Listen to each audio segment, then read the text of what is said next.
జగిత్యాల జిల్లా ధర్మపురిలో కాంగ్రెస్ పెద్దపల్లి పార్లమెంట్ ఎన్నికల సన్నాహక సమావేశంలో మంత్రి శ్రీధర్ బాబు పాల్గొన్నారు. ఆయన మాట్లాడుతూ సేవ చేసే వాళ్ళని గెలిపిస్తే మన నియోజకవర్గాలు అభివృద్ధి చెందుతాయని అన్నారు. కాంగ్రెస్ అభ్యర్థి గడ్డం వంశీతో పాటు జీవన్ రెడ్డిని భారీ మెజారిటీతో గెలిపించుకునేందుకు కార్యకర్తలు కృషి చేయాలని అన్నారు. ఈ సమావేశంలో ఎమ్మెల్యేలు ప్రభుత్వ విప్ అట్లూరి లక్ష్మణ్ కుమార్, ఠాగూర్ మక్కన్ సింగ్, విజయ రమణారావు, వివేక్ వెంకటస్వామి, పెద్దపల్లి పార్లమెంట్ అభ్యర్థి గడ్డం వంశీ, నిజామాబాద్ పార్లమెంట్ అభ్యర్థి జీవన్ రెడ్డి పాల్గొన్నారు.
ఇక్కడ ముఖ్యమైన కార్యకర్తల నాయకులందరూ కూడా అందరూ కూడా సమీకరిస్తున్నారు.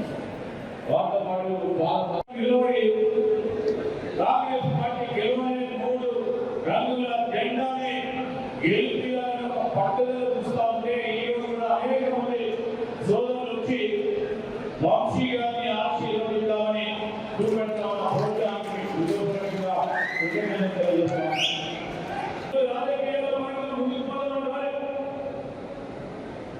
అధికారాన్ని చిన్నతనం నుంచి చూసి అధికారం నుంచి కాదు, ఈరోజు కేవలం ప్రజాసేవ చేయాలని ఒక ప్రత్యేకమైన లక్ష్యంతో ముందు నడుస్తా ఉన్న యువకుడిని మీరందరూ ప్రోత్సాహం చేయాలని మా అఖిల భారత కాంగ్రెస్ కమిటీ అధ్యక్షులు మల్లికార్జున ఖార్గే గారు, రాహుల్ గాంధీ గారు ఆదేశించారు. వారిని గెలిపించే బాధ్యత మేము 7 శాసనసభ్యులుగా తీసుకోవడం జరిగిందని మనం చెప్తున్నాం. మీరు చెప్పండి, మీ గ్రామాలకు రేపు వంశీ కృష్ణగిరి పార్లమెంటు సభ్యుడైతే ఒక ఆదర్శనీయంగా పార్లమెంట్ సభ్యుడిగా మీ ముందు నిలబెడతామని మీరు మాట్లాడండి. తప్పకుండా మీ ఆశీర్వాదంతో కూడా చేయడం జరుగుతుంది మనం చేస్తున్నా. ఈ వసతి నమ్మకంతో మరొకసారి గెలిపిస్తే మరొకసారి ముందు నిలబెట్టుకున్నాను కేసీఆర్ గారు. అసలే ఓటు మళ్ళీ తీసుకోవాలి గెలుస్తారు. అక్కడే చెల్లెలే మళ్ళీ పార్లమెంట్ చేస్తారా? ఆ ఏళ్ళకి పార్లమెంట్ చేస్తారా? ఎలాంటి అభ్యర్థులను సివిల్లో పెట్టారు.